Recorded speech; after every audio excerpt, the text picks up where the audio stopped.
Gray says, is that Hebrew lettering that he sees behind you? Yes, mostly. So what you're seeing is a poster of the Yiddish alphabet.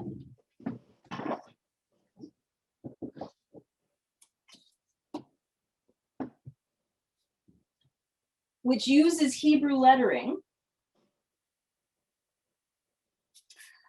But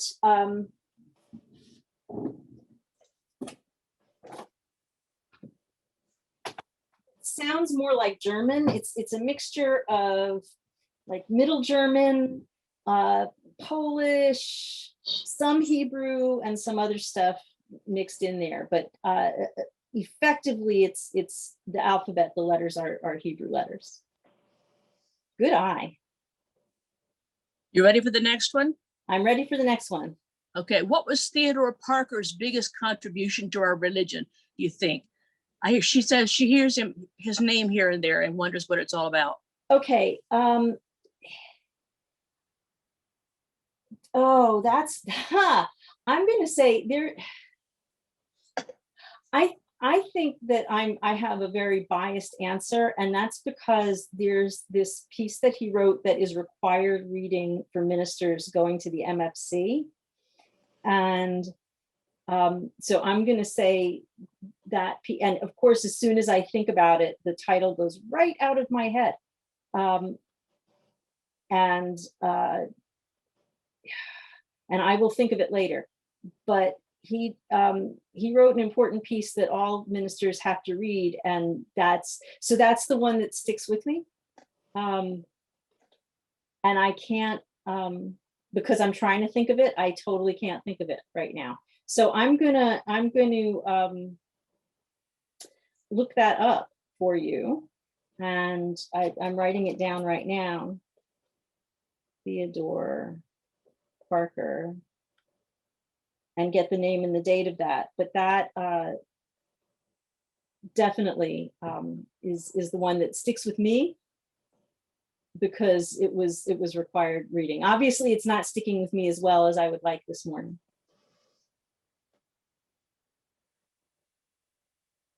Karen also wants to know, is it true that MLK almost became a UU? Martin Luther King.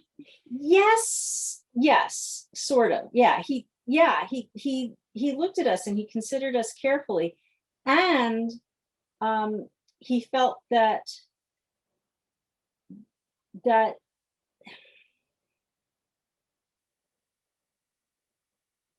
we weren't going to be, he needed to be more Christian to reach people that he needed to reach, and we white UUs who often will sometimes dismiss and sometimes even deride Christians in our congregations. I think we need to hear that, like how welcoming sometimes we are not to Christians.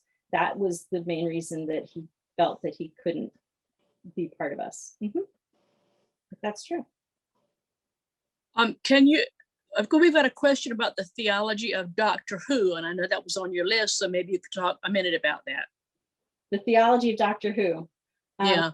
Doctor Who is massively theological. It started out as a children's program.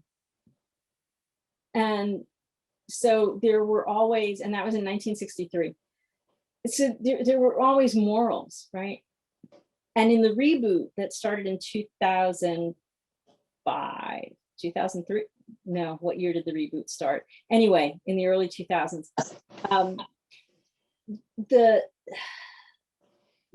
morality pictures got, the morals got deeper. It wasn't just a, and here's the morality lesson at the end, good prevails, and the good win and the wicked are punished. It got very deep, serious questions about what is universal love all about? What does universal love mean? Even when there's a bad guy, how do we love the bad guy? Doctor Who is nonviolent, and yet sometimes he's surrounded by violence a lot, or she. I'm thinking of older doctors who were he's. It's Doctor Who was on the cutting edge of social issues, and that's always tied up in religion and theology. What is the nature of suffering? What is good? What is evil? What is humanity? And so I find it deeply, deeply theological, and that's one of the reasons I love it so much. Also, it's just mad fun. But I hear the name Michael Servetus a fair amount. But I don't understand why that's important. Can you tell me something about that? yeah, Michael Servetus was Unitarian in nature, not Trinitarian. He argued a lot with he ended up getting burned at the stake by John Calvin in Geneva. He wrote a massive treatise about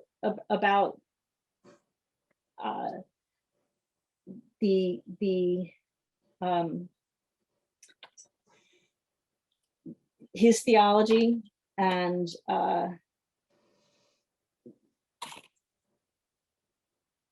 the lack of support, what he felt was the lack of support for a Trinity. This was in the 16th century mostly in Central Europe. I mean, he moved around a bit. And John Calvin was having none of it.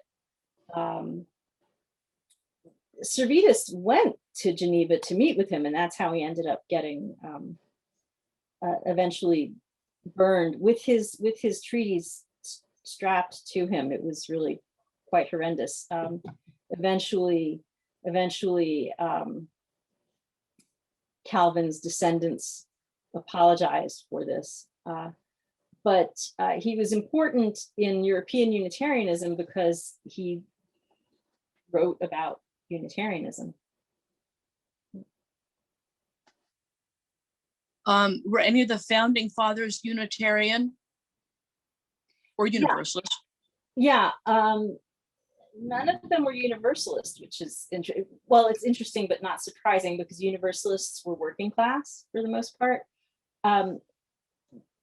So Thomas Jefferson declared himself to be Unitarian, although he wasn't a member of a congregation. John Adams and John Quincy Adams were both Unitarian.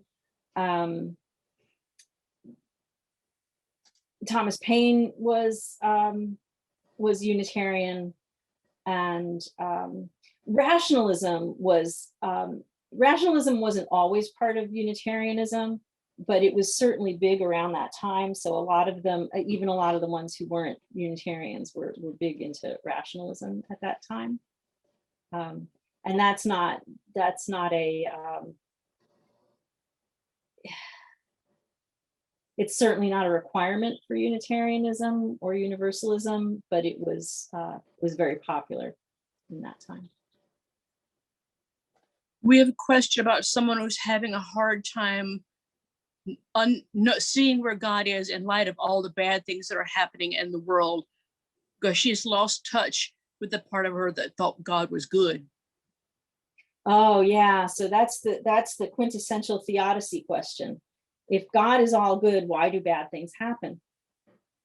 And the book of Job is all of this shows us that people have been wrestling with this question for centuries and millennia, probably. If God is all good, then why do bad things happen at all? And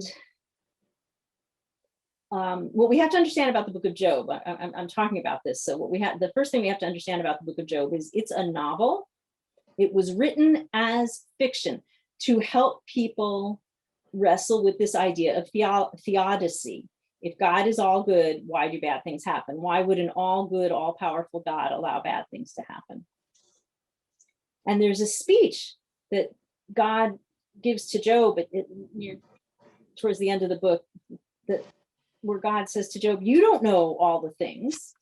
You don't know what my master plan is. You don't know the end of everything. And that's one way that some people look at it. And another way that some people look at this is that God suffers with us. And that is how I reconcile myself with things, is that God doesn't cause us to suffer or want us to suffer, but suffering is part of the world, and God suffers with us.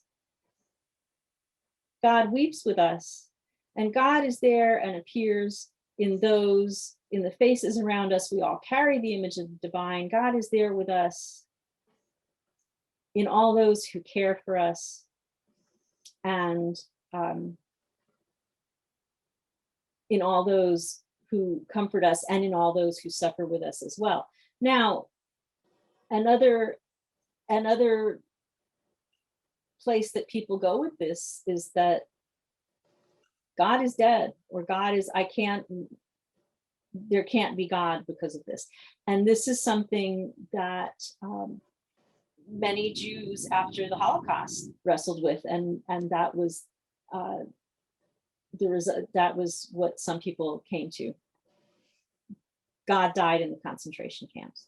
So there are many ways that people wrestle with this, but the thing is that we wrestle with it. We continue to wrestle with it. The only theology that I would say is bad, and that is when people say, well, God intended it to happen. God means it for God. God does not intend for us to suffer. God does not bring down suffering on people for punishment.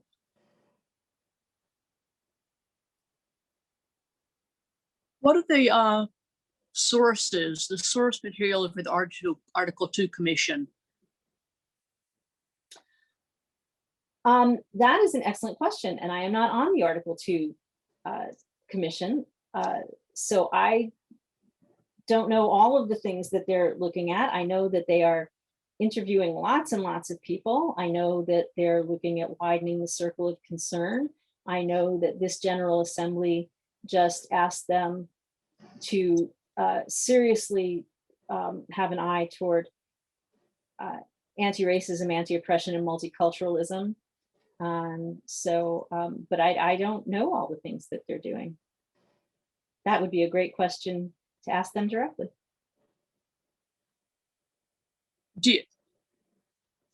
This is kind of a direct question. What is Ladino? Do you know a few words in it? Is it still spoken anywhere? Ladino, so there are two Jewish languages. One is Yiddish, spoken by the Ashkenazi people, and those are my people. I'm 100% Ashkenazi. Like I had my DNA tested. I'm 99.98% Ashkenazi, and I know some Yiddish. I took it for a year in Hebrew school. I can say like 4 things. Ladino is the language of the Sephardim, the Sephardic Jews. And those are the Jews, the Mediterranean Jews. And that language is, I hope I get this right, but I believe has some Old Spanish and maybe some North African stuff mixed in, but it's Mediterranean. And I speak nothing of Ladino. I know nothing of it. It is still spoken among some folks. It's not a dead language, but I don't know it. What do you know what the largest UU congregation is? The largest was the Unitarian, well, not UU, the largest Unitarian church was the one in Prague, founded by Reverend Norbert Čapek. The largest one currently, the largest UU congregation, is the Church of the Larger Fellowship, which is not a bricks and mortar congregation, and it has never been a bricks and mortar congregation. It's been online for a long time, and before it was online, it was like by mail. They would mail out sermons and conduct things that way. But that is our largest congregation currently.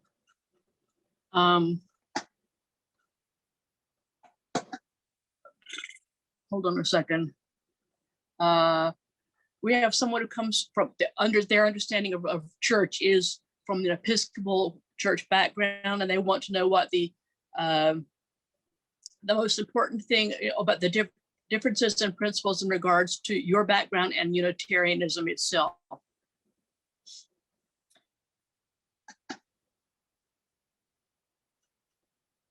Okay, so Unitarian Universalism is non-creedal, and the Episcopal Church is definitely creedal. Also, the Episcopal Church has, you will be shocked to know, Episcopal polity. It's named for its polity, which means it's top down. There are bishops who, we are congregational in our polity. The power comes from the bottom up. And that may not sound like it's theological, but it is. There's theology embedded in the polity. But the important thing is the difference between a creedal faith and a non-creedal faith. We're covenantal. I mean, not to say that creedal faiths aren't covenantal, but the covenant is the thing for us. We have no creed.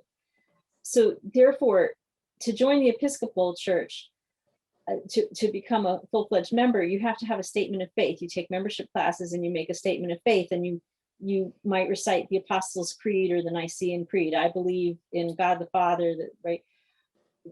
There's no such thing here. Our covenant, our UUA covenant, the covenant among our congregations, it can be found in the front of the hymnal, and it consists of a small opening statement, currently 7 principles and 6 sources of faith, and a final paragraph. So these are the things we covenant to together, that we affirm and promote, these are the things that we draw from, but it's not a statement of faith. And that's really the biggest difference. And so, because there's in the Episcopal Church, there's a book of common worship. There's a, this is the order of service. We don't have that here because we don't have to follow. We don't all have the same set of beliefs. So we worship together, but we might believe very different things. We have atheists and theists. We have Buddhists. We have Christians. We have Jews. We have Taoists. We have mystics. We have pagans.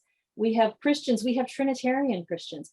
We have deists. We have this whole gamut, and we are together in this one umbrella of Unitarian Universalism because we hold to the common covenant. And that makes for very interesting worship and interesting conversation. And it makes it very different from the Episcopal Church. We have a question about sort of the converse of that, asking what the similarities. Do you feel like you've covered it sufficiently, or is there something else you want to say? So similarities, sure. Both the Unitarian Church and the Universalist Church were 2 Christian churches. And Unitarians were always covenantal. Universalists were pretty covenantal too, by and large. And so our order of service looks very similar to a Protestant. We come out of Protestant worship, and so our worship style and the way we do things looks very Protestant. So I came from Judaism. When I first came into a Unitarian Universalist church, it looked very different from what I knew in Judaism. But I had been singing in a Methodist church for a little while, and I recognized things. There was an offering. Well, I recognized that from the Methodist church. And there were other elements that I recognized from the Methodist church. It wasn't Methodist in nature,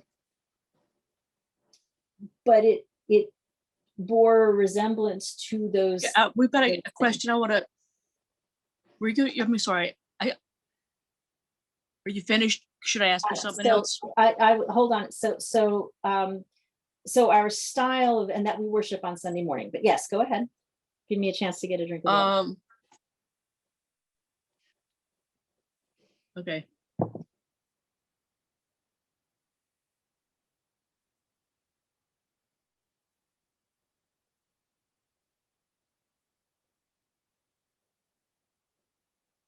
Next question. Oh, you're searching for it? You ready? Yep.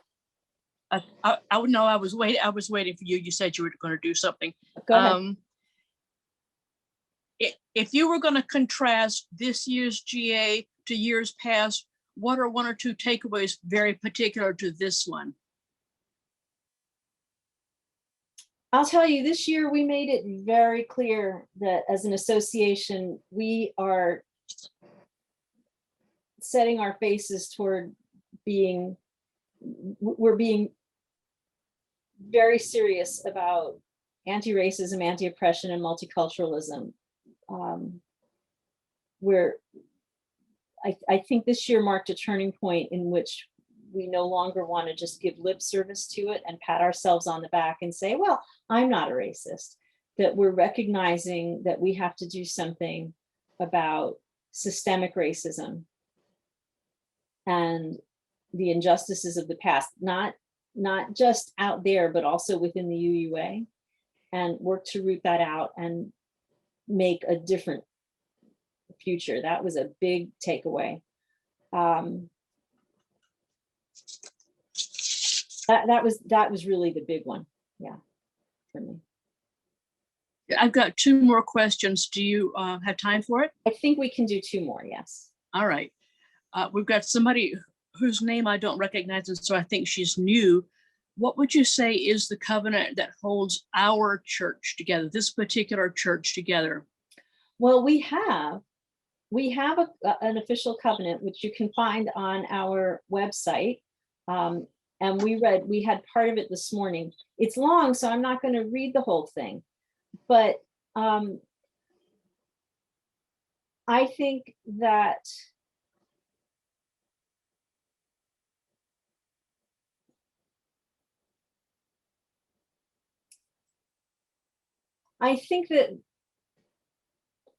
we have the words, but what the covenant that really holds us together is that we're taking our mission seriously, that we stop to think about, are we awakening the spirit? Are we connecting in kindness? Are we helping to heal the world? And that does feed into our covenant as well, but in the way that the covenant is written. But I think being a community together, being all in this together and being bound together, I think is truly at the heart of what our UUCLB covenant is. And those of you who are members here and have been around longer than I have, if you think the answer is something else, I invite you to share that in the coffee hour. The last question is, what were the factors behind the merger of the Unitarians and the Universalists? What was driving that merger? Excellent question. Okay. The Universalists were a much smaller denomination at the time, and they had already been doing a lot of things together. So the 1937 hymnal, which is, I love doing this from my study when I can do this. Is this the 1937 one? Nope, this is the 1961. Somewhere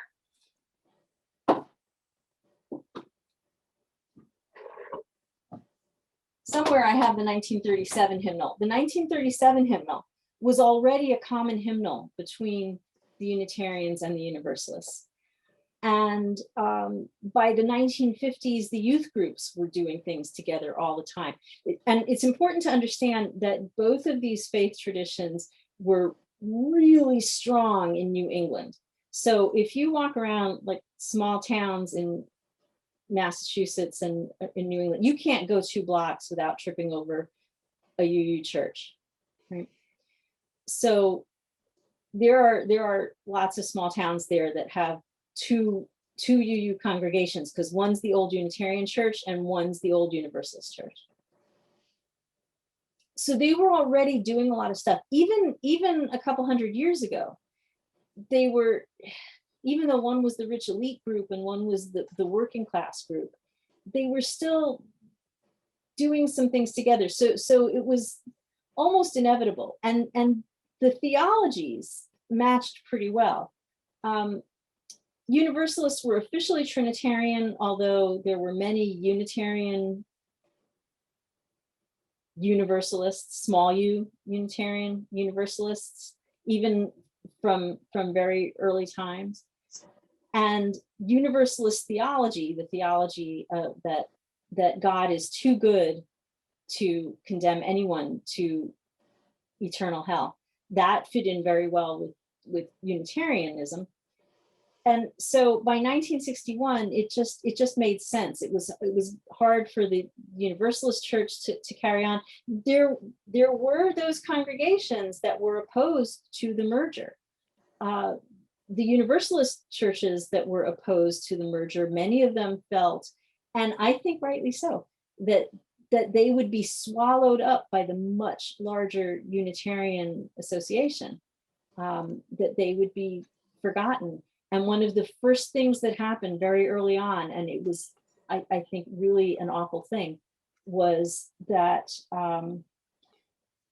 the first president of the new UUA was the old Unitarian president. He'd promised he wasn't going to run. Both presidents said they wouldn't run, but the Unitarian president went back on his word.